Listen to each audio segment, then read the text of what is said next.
Hey, what's going on, everyone? Welcome back. In this video, we are looking at the 5-game NBA slate on tap for tonight for Draftkings and Fanduel starting at 7 o'clock. So it's only 5 games, but there is a lot to mention because we have the Houston Rockets on this slate, and they just had a huge trade go down yesterday. We have the Miami Heat, and they're still super banged up. So a lot to mention still. Still going to be a lot of viable options on this 5-game slate. So let's get started. As always, appreciate you guys hit the like button down below. Subscribe to the channel if you haven't already. You can hit the notification bell if you want to get alerts whenever I post. You can follow me on Twitter at the DFS process for updates, just with how often things are changing in NBA, just hour by hour. As we get close to lock, there's a lot of changes. So I'll keep you guys posted on Twitter like I always do right before lock. So let's get started. Starting off here in the first game, Miami Heat and the Philadelphia 76ers. Sixers are getting back some of their players that were out for a few games due to COVID protocols. So Jake Millen is probable, Tobias is probable. Those are the main guys, and then you have I think Thibault is also probable. So bench players, they're going to get their reinforcements back, so they're going to have a lot more guys available than usual. Only guy that's still out, I believe, is Seth Curry.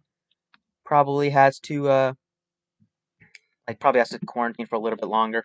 But Sixers side looks pretty healthy. The Miami side does not. Once again, a rematch of the game that they just played. It did go into overtime. We saw like huge games from Tyler Hero, Joel Embiid. You saw Gabe Vincent have a very good game. So there are a lot of pieces in this game. It's gonna mainly come from the Miami side, and then on the Sixers side, I like Embiid at 10,000. But Miami side is just super banged up. They have like 8 guys or 9 guys available if Myers Leonard can play tonight. So the guys I want are three main guys are Gabe Vincent, 4,200, Tyler Hero at 73, and Precious Achua at 44. Other guys that are viable are like Olynyk at 64. He's definitely viable, but price tag is kind of a come up, and I think there's like better point per dollar options like Achua. Also, Iguodala looks fine at 4,000, and then Duncan Robinson looks fine also at 55. But Gabe Vincent played 36 minutes, took 20 shots. You want to always, when you're looking for cheap value, you want to get guys that have some high usage that are going to shoot the ball and not just stand around. So that's what Gabe Vincent is going to come out on the court, shoot a lot. He doesn't get a ton of peripherals, but if he's going to shoot like 15 plus times, probably will be able to hit value as long as he doesn't go like 2 for 15. Tyler Hero just going to have so much usage without Butler, Bam, all the stars on the team.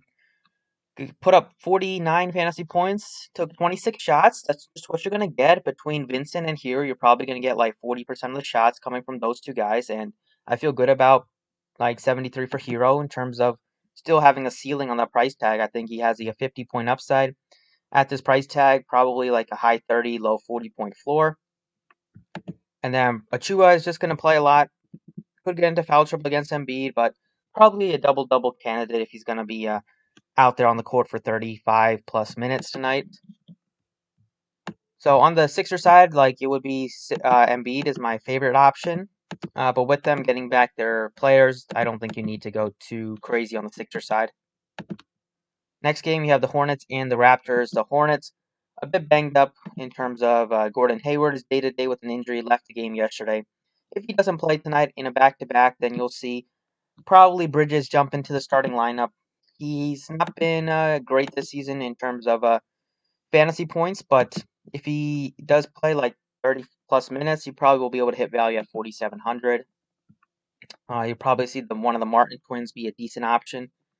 But I think it would open up more usage for the point guards on the team, and they do have 3 of them, Graham, Rozier, and Ball. I actually like the price tags on Rozier and Graham more than Ball tonight.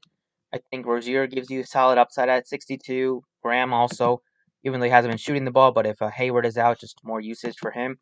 So Ball looks fine, but I think I like the upside on Rozier and Graham tonight. And then on the Toronto side, I don't think I'll pay 8,000 for Lowry, Van Fleet, or Siakam. Siakam's finally started to turn things around. 4 straight games of hitting value and playing just a lot of minutes. Still gets into foul trouble, which is scary, but definitely has been playing a lot better than he was earlier this season. Boucher started the second half, I believe, last game, played 32 minutes. So if he starts tonight, definitely has upside at only 65. It would be my favorite piece of the Toronto side. Moving on to the third game, we have the Rockets and the Spurs. The Rockets, you're going to want to target a few pieces from their team tonight. The Spurs, DeRozan is questionable. If he misses, we know exactly who to target. Look to LaMarcus Aldridge at 67, just gets a lot more usage. You can look to Lonnie Walker, who's been playing great. Price tag is still nice on him at 56 if DeRozan misses again. And then you can look to like DeJounte Murray if you want to. But mainly, if DeRozan is in, then I'm going to be focusing on the Houston side in this game. No John Wall. Harden is now a Brooklyn Net, so you're probably going to want to start with Christian Wood at 77. Just going to have so much opportunity tonight in terms of shooting the ball. Probably will take 20 plus shots tonight. And he's a guy that gives you just a monster ceiling. Can drop 50 plus 60-point upside for him, and it's just it's not a difficult matchup against the Spurs. And then Eric Gordon is questionable, but if he plays, you're gonna want him. 51, he's just gonna shoot a ton. He's gonna take probably as much shots as James Harden would, if not more tonight. He's questionable with a leg injury, but like at 51, if he plays, I have no problem with him hitting value or no issue. I have no question that he will hit value tonight. And then you can look to like more cheap options like a David Nawaba at 32 will be a definitely viable option. You can play him and then you can pay up for like one of the 10K guys. You can play like Sterling Brown at 3,000. So definitely some viable pieces on the Rockets tonight. Moving on, you have the Warriors and the Nuggets. The Warriors, Steph Curry is 97. The matchup is not easy against Denver. He's been kind of a hit or miss this season. Like 3 out of 4 games, he dropped under 30 fantasy points. So that's not what you like to see when you're paying 97. So he's fine. I think Embiid looks a little bit better tonight. And then you can look at Jokic. His price tag is 11,000, so you're gonna need some savings if you play Jokic. But I do think he gives you some decent. Like he's just been so good this season. Best player in the NBA in terms of fantasy, averaging a triple double. I think he gives you like he can still drop 70 plus tonight against this Warriors front court. So I don't think I have too much interest in this game. Players are kind of priced where they should be. If Harris is out, then maybe you can look to like Will Barton as a decent option. And then the final game we have the Pacers and the Blazers. Saw a huge game from Damian Lillard last night. He's 9,300. He's just looks like he can maybe carry that into tonight. Played 42 minutes. That was a little bit scary on a back-to-back, but just gives them like gives them still like 70-point upside as he showed last night at 9,300. Sabonis looks great at 95, especially with Oladipo out for tonight with now that he's on the Houston Rockets. So you're gonna see Sabonis be in line for a little bit more usage like he was last game. Brogdon didn't have a good game last night or last game. Only shot 5 of 18. That's normally what you don't expect to see from Malcolm Brogdon. So I'm expecting a lot better performance from Brogdon tonight. 83 is not like the worst price tag. And then maybe you can look to Nurkic is only 53. That price tag is just incredibly low. So definitely be jumping on Nurkic tonight. And then you have 8,000 left, so plenty of upside, or plenty of room to fill out the other 2 spots for you guys. But Nurkic 53, like that price tag is just ridiculously low. It is a back-to-back, but I don't think it matters too much. So that's it for the DraftKings breakdown. Let's go over to Fanduel. All right, on Fanduel here, starting off at point guard, you have Damian Lillard looks nicely priced at 92. Brogdon, Curry, you probably want to get at least one of the top 3. And then if DeRozan's out again, maybe you can look to Murray. Lowry's nicely priced on FanDuel at only 7,200. And then Gabe Vincent is only 45. So got your plenty of options to choose from. I think I'll go with Lillard on at 92. I just like that price tag. He's only 600 more than Brogdon and just 400 less than Curry. I think Lillard is like he's playing like 40 minutes in close games. Curry probably play a few more than Curry tonight.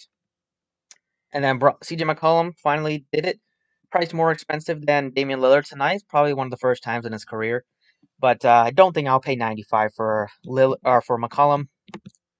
I think this is a position where you can go a bit cheap. You have Tyler Hero is just a play at 65. Doesn't make a lot of sense to be that cheap. You can look to Aaron Holiday, but he's 5,000, so it doesn't give you that much upside. I think I'd rather take a shot on like Sterling Brown or Iguodala. Both are below 4,000. Small forward here, you don't have too many options because Butler's out, and then Hayward is probably going to miss in a back-to-back. But you have Tobias at 76. And then if you wanted to go affordable here, you have decent price tags on Duncan Robinson at below $5,000. Justin Holiday looks solid. Miles Bridges, if Gordon Hayward's out, looks nice at 43. But I still like Achua at 41. I don't know why he's small forward eligible. Basically plays power forward and center for them. So getting a nice price or a nice position change for him on Fanduel. And power forwards here, we have Sabonis at 9,200. Looks fine without just without Oladipo tonight. You have Siakam at 89. He's been playing a lot better, so you definitely can look to him. But I think I like just like Christian Wood is just really tough to pass up on at $8,100 without Wall. Harden's now net, so gonna have a lot of opportunities tonight. I think he looks great. Aldridge looks fine. If DeRozan misses, you can look to Boucher. He's pretty expensive, but he gets a lot of blocks and you get a lot of points for that. Olynyk looks solid at 53. So even though it's only a 5-game slate, there are a lot of options. And then at center, you have Embiid at 10,200. You have Jokic at 11,200. And then if you wanted to go affordable, you have Nurkic at 64. There's still plenty of value, so even if you plug in like Embiid, $5,400, you still have a lot of flexibility to kind of make that work. So I think Embiid looks great. If not, you can look to like Nurkic at 64 if you wanted to spend up for some other spots. But that's it for tonight. Hopefully, you guys enjoyed. Thank you for watching, and best of luck tonight.